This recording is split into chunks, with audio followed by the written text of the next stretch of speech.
आज चुनाव का दूसरा चरण जो था वो खत्म हो गया है। बहुत अच्छे सभी ने वोट डाली है और आने वाले समय में भी आप लोग वोट जरूर डालना, क्योंकि हम लोग देख रहे हैं 2-3 जगह की ऐसी न्यूज आ रही है कि लोग चुनाव का बहिष्कार कर रहे हैं। आप बहिष्कार मत कीजिए, वोट जरूर डालिए। कि आजकल हमारे जो प्रधान सेवक हैं वो उलझे हुए हैं बहुत सारी बातों में, बहुत सारी अलूल जलूल बातों में। तो मुझे लग रहा है कि इस विषय में आपसे चर्चा करेंगे, क्योंकि विपक्ष पे जो कटाक्ष करने के लिए शब्द बोल रहे हैं ये हमारे देश के प्रधान कि मंगलसूत्र बेचेगी कांग्रेस, ये बेचेगी कांग्रेस।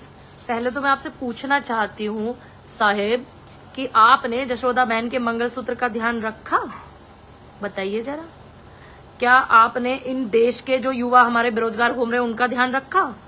क्या आपने बेटियों के मान सम्मान का ध्यान रखा? मणिपुर कांड भूल गए आप? हाथरस कांड भूल गए आप? औरैया लखीमपुर कांड भूल गए? मुरादाबाद अंकिता कांड भूल गए आप? क्या आपने इन चीजों का ध्यान रखा? और आप उन्हें दलीलें दे रहे हैं। अब तक कांग्रेस ने तो कुछ नहीं बेचा। 5,000 रेट सोने का था जो माँ बाप अपने बच्चों की शादी करते, बेटी को नाक कान गरीब से गरीब देता नाक कानों में पहनने के लिए, वो भी नहीं दे पा रहे लोग बाग। स्थिति इतनी, आपने महंगाई इतनी कर दी और 80 के रेट पे सोना पहुंच रहा है, तो आप क्या दे रहे जनता को? और आप मंगलसूत्र की बात कर रहे हैं, जिन्हें मंगलसूत्र का मैं का मतलब भी नहीं पता, जिन्हें मैं का मंगल नहीं पता, सूत्र का सूत्र क्या होता है वो नहीं पता, आप मंगलसूत्र की बात करते हैं। आप इस देश को, हम मानते हैं जनता आपकी बात मानती थी, ऐसा नहीं है वो आपसे बन रही तो हर बार आप बनाते रहेंगे उसको, बनेगी नहीं अब वो आपसे। आप उसको बनाने का काम ना करें, मेरा आपसे ये निवेदन है। और आने वाले टाइम में और भी अभी बचे हुए हमारे 5 चरण के चुनाव बचे हुए हैं, आप सभी वोट जरूर करें। देखिए हमारे इस देश में लोकतंत्र का महत्व क्या है? लोकतंत्र का यही महत्व है ना कि हम अपनी वोट को डालें, अपनी बातों को बुलंद करें, अपनी आवाज को बुलंद करें, अपनी बातों को रखें। लेकिन आज तो बातें भी नहीं लोग रख पाते हैं, क्योंकि आप लोग जो विपक्ष के साथ करते हो। और हाँ, बधाई हो आप सभी को एक चीज के लिए कि जो है ये हमारा एक लोकसभा सीट है ना, जीत गई है भाजपा। अंधभक्तों को बधाई है बहुत सारी, जो ये बेईमानी करके जीते हैं। अगर तुम्हारा डंका बज रहा है तो आपको चंडीगढ़ में बेईमानी करके, मेयर में घपलाबाजी करके चुनाव जिताने की क्या जरूरत थी? फिर आपको लताड़ा लगाई सुप्रीम कोर्ट ने। अगर आपका डंका बज रहा है तो फिर आप इतने गपलत में क्यों रहते हैं? अगर आपका डंका बज रहा है तो फिर आप इतनी साठ गांठ तोड़ने जोड़ने की राजनीति क्यों करते हैं? अगर आपका डंका ही बज रहा है आप क्यों करते हैं ऐसी राजनीति?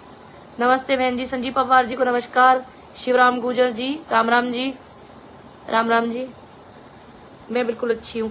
तो इन लोगों से आप बोलिए कि आप मंगलसूत्र का ज्ञान कृपया हमें न दें, क्योंकि इस देश में जो 70 साल में कांग्रेस ने किया है ना, जो आपने 10 साल में, वाकई कहते हैं ना कि कांग्रेस में लोग क्या बोलते हैं, ऐसे हैं वैसे हैं। आप लोग उनको जो बोलते हो, राहुल गांधी को पप्पू बोलने का काम करते हो, भाजपा के लोग, भाजपा के प्रवक्ता, ठीक है, और सोनिया गांधी जी को इतने गलत शब्दों से आप इस्तेमाल करते हो। तो वाकई मैं सच बताऊं, कांग्रेस ने इतनी लूट नहीं मचाई, इसीलिए आप उन्हें बोलते हो। अगर वो लूट मचाते तो आप बोलते नहीं। जितना धन दौलत आपने इस देश की बेच करके 10 सालों में जो नाश किया, सर्व सत्यानाश आपने देश का किया है ना, कांग्रेस ने नहीं किया, इसलिए आप बोलते हो। तो इसकी आपकी नजरों में वो ऐसे ही है और हमारे नेता ऐसे ही ठीक है। हमें गर्व है अपने उन नेताओं पे कि इतनी बार सरकार कांग्रेस की रही, राहुल गांधी जी ने एक भी मंत्रालय नहीं लिया, सोनिया गांधी जी ने एक भी मंत्रालय नहीं लिया, और साहब को डर इतना है कि 12-12 मंत्रालय अपनी जेब में रख के घूम रहे हैं प्रधानमंत्री होने के बावजूद भी। तो मैं बोल रही थी कि आपने इतनी जो लूट मचाई, पीएम केयर फंड जो होता है हम उसको नहीं देख सकते हैं इस देश में, कहाँ है, क्या किया आपने, कितना है, कितना खर्च हुआ, कितना वो पैसा हमारा खर्च हुआ, उसको हम नहीं देख पा रहे हैं। कैसे देखेंगे, आप हमें बताएंगे? और जो इतना बड़ा घोटाला किया इलेक्ट्रोल बॉन्ड में, और इससे ज्यादा साबित करने की क्या जरूरत है? एक व्यक्ति लिख रहे हैं, संजीव जी बागपत में चुनाव अच्छा हो गया, बड़ा बड़ा धन्यवाद आपका। बड़ी बहन किसान नेता पूनम पंडित जिंदाबाद, थैंक यू अनुज। बीजेपी में एक गोबर पात्रा भी है।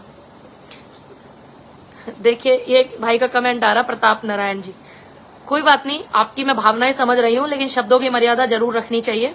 मैं आपकी बिल्कुल भावना समझ रही हूँ, क्योंकि इस देश में इतनी बेरोजगारी कभी नहीं आई जितनी आज है। इस देश में इतनी महंगाई कभी नहीं आई इन 70 सालों में जितनी आज है। इस देश में बेटियों पर इतने अत्याचार कभी नहीं हुए। 2014 का जो इलेक्शन से पहले एक निर्भया कांड हुआ था, आपको याद होगा, दिल्ली में बहुत बड़ा आंदोलन हुआ था, निर्भया को इलाज कराने के लिए विदेश भेजा गया, उसके भाई को बहुत अच्छी नौकरी पे बिठाया। ये मैं नहीं कह रही हूँ, राहुल गांधी भी नहीं कह रहे, निर्भया की मदर कहती हैं। और उन चारों दोषियों को मनमोहन सिंह सरकार में फांसी की सजा सुनाई, ठीक है। और आज का दौर क्या है, जिन बेटियों के साथ ऐसा होता है उन्हीं को पेट्रोल छिड़क करके मार दिया जाता है। जिन बेटी के साथ ऐसा होता है उनको चरित्रहीनता के आरोप लगाए जाते हैं कि ये तो ऐसी थी इसलिए मर गई। आज इस तरीके का माहौल है।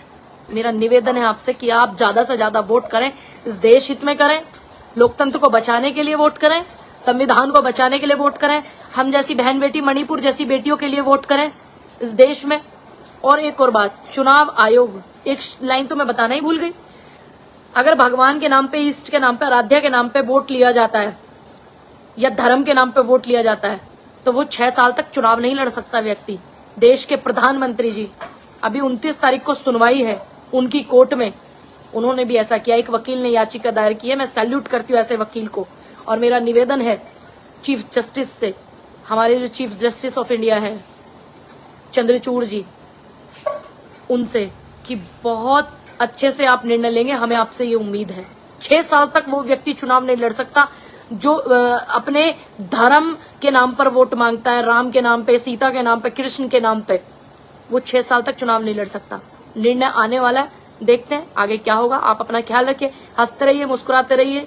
आप सभी से निवेदन है वीडियो को खूब ज्यादा शेयर करें, पोस्ट करें, ताकि सब लोगों को ये चीजें समझ में आए। और हाँ, एक लड़के ने बड़ा बवाल मचाया हुआ है, ध्रुव राठी, सब अंधभक्तों को हिला के फेंका हुआ है। और दूसरे का क्या नाम है, दूसरे का क्या है, एक पुरुष शर्मा है। इन दोनों ने पूरा मिनिस्ट्री मीडिया इस देश का बिका हुआ जो है वो पूरे हिला के रखा हुआ, उनके मुंह पे तमाचा मारा हुआ है मिनिस्ट्री मीडिया जो बिकाऊ है।